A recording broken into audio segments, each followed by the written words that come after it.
Hello everyone, I'm Duke James. This is Vietnam 3.0, Meiou and Taxes.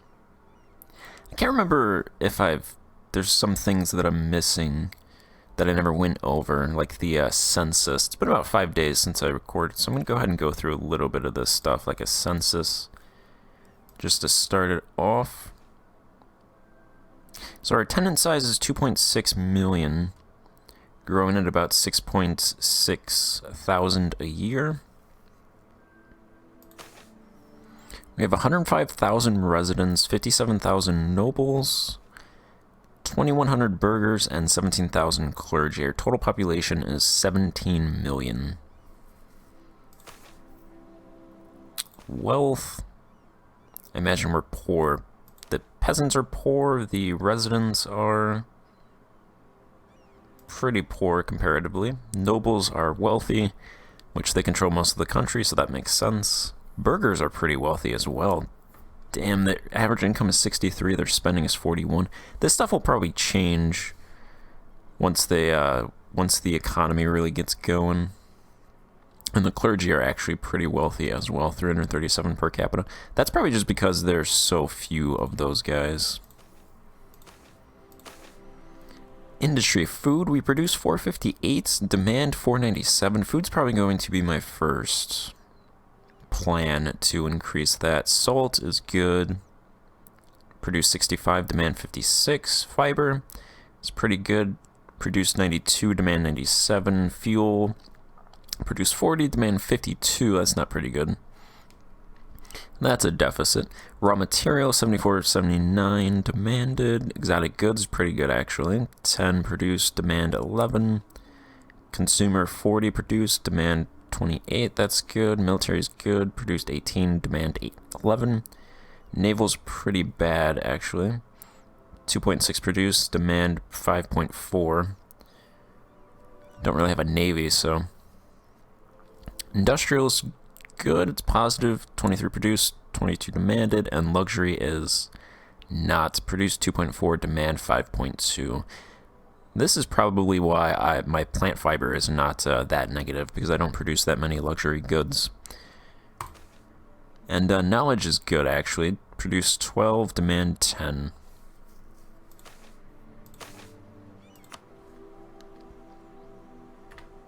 There's a couple other things, like the, I'm not sure if I showed the religion map mode, so here's this religion map mode. This heartland right here is our culture, and then we got some Hindu provinces down south, and then animists to the north. And then the other one was culture map mode, because people like this, so here is the culture map mode. We accept Kin culture. So we have Kin, Cham, Te Nung, and Sipsong Thai cultures in our country. We accept this one right here, and nothing else. It's Cham to the south. Cambodian even more souther. More souther. That's not a word. And then Sipsong Thai is this province up here. We own one of those provinces, and then Te Nung to the north.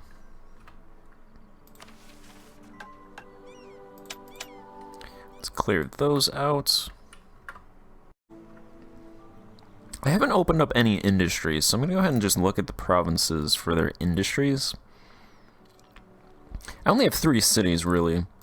Although this one isn't really much of a city, actually, because there's only 6,000 residents, so I couldn't even open higher education, which requires 10,000 pops in this province, so technically this really isn't even a city. But 6,000 is more than most other provinces. That's my 3rd largest city, so. This province here, though, has 15,000 residents, and it does not have a higher education industry, so I'm going to go ahead and open that there.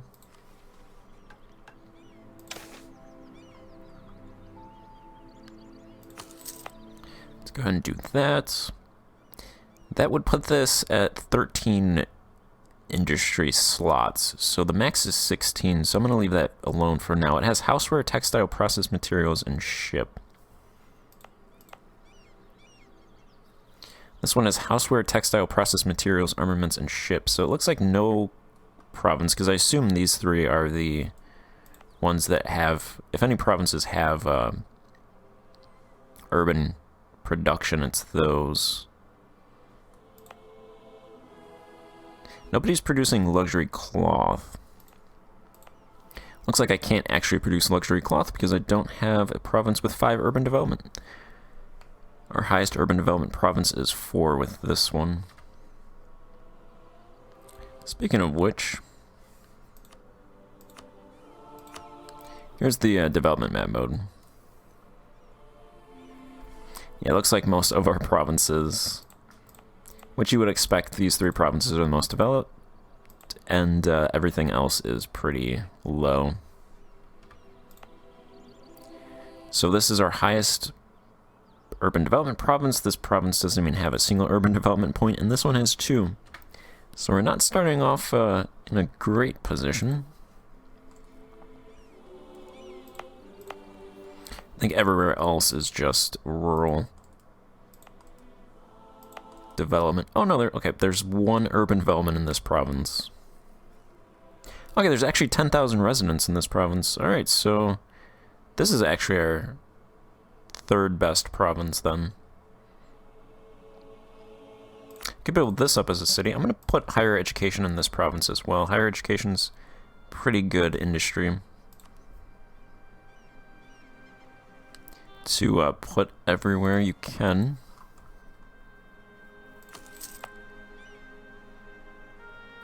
So that's 2 higher education industries now, and these 2 provinces have no development. Alright, so I guess we have 4 cities then.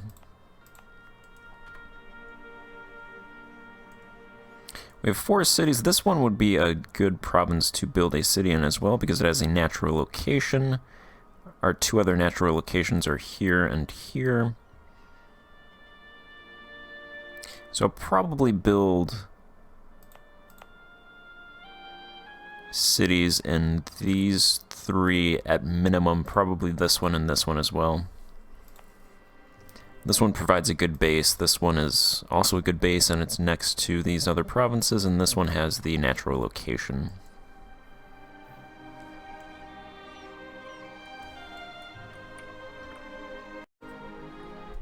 I have 1 merchant available to me because I only have 2 centers of trade. They're both minor centers of trade, so we get 1 merchant. I'm not going to stick that merchant in the Songhong because we already trade here, so I'm going to, there's 3 nodes that I think I can put this merchant in. I think I can also put it into the South China Sea, but I'm absolutely not going to do that because there's only 4 provinces there that are colonized, so really it's 3 sectors, 3 nodes that I can put a merchant in to start trading with them. The Zhujiang Basin, that, or Mekong. So I think these 2 are both 2.2 and 2.3. China has more trade, so I think I'm going to put my merchant there. And I'll have them just transfer for now. Collecting, they're probably not going to make that much. Transferring, they're probably not going to make that much either. And then I'm building a spy network in Champa to get claims on them, because I only have Humiliate Rival on them. And then I'll go ahead and do a royal marriage with Khmer to boost relations with them. We lost a stability point. We were at 1 stability.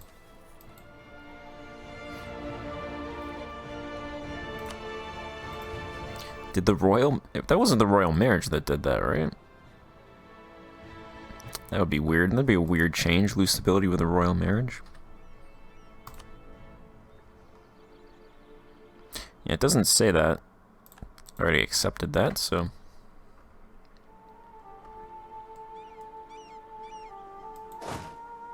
These guys are helping out, helping in quotations, these guys, because they're going to die soon. So I'm going to actually move those guys up north to protect them in case they come into my territory.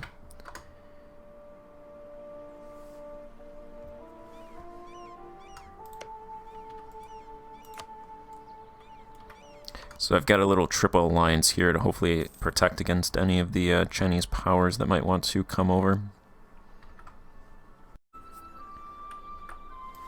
Taxation, so I reduced these down to 20 and 20. Property maintenance is still high. What is my property? Okay, I actually have a decent amount of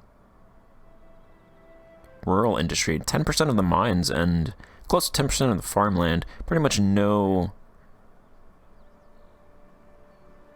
of this property. I have high provincial corruption at 43%. Our national corruption is 27 and growing by 1.66.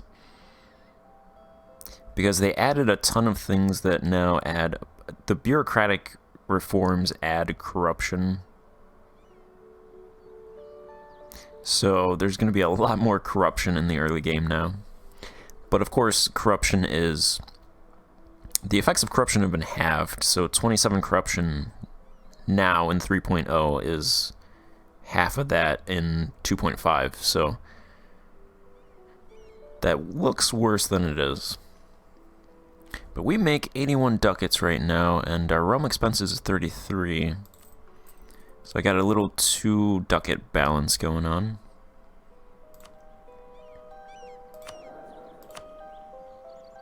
That is an aristocrat.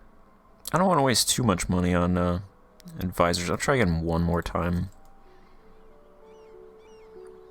Let's knock some of these guys out as well, just in case I have to settle.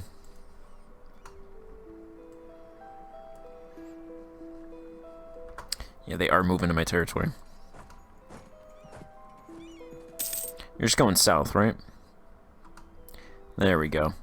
Yeah, they're dead. Which is fine because I'm allied to these guys, so...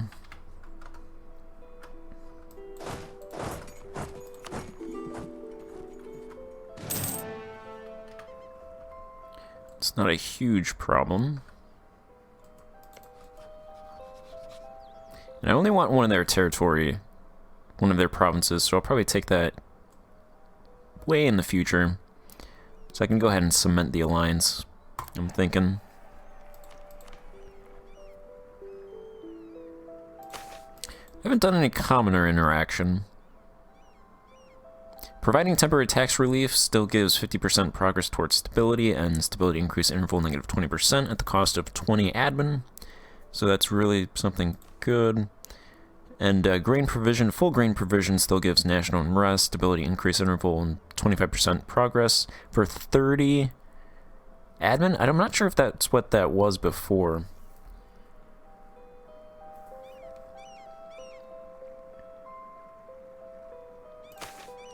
I don't need to do any of those, I think, right now in terms of stability, because I'm not going to take anything yet from the estates.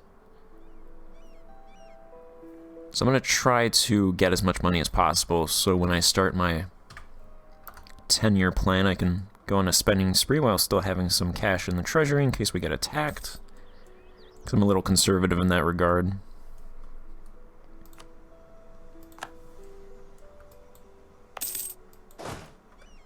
These guys are drilling very slowly.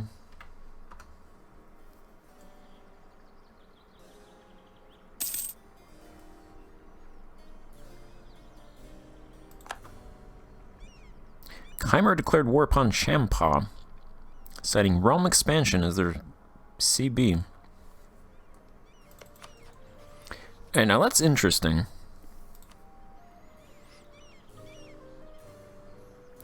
I don't have a CB against them. Fortunately, I don't have that realm expansion CB that they do, apparently.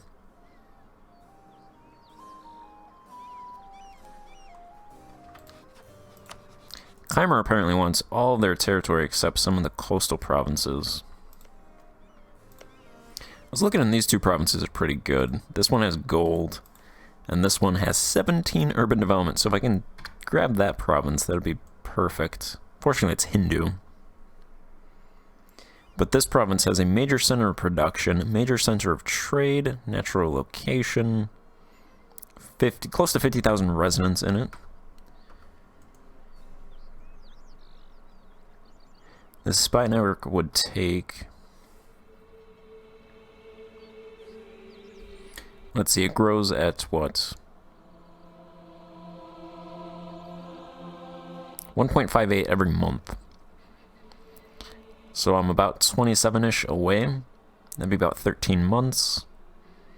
If it doesn't get found out.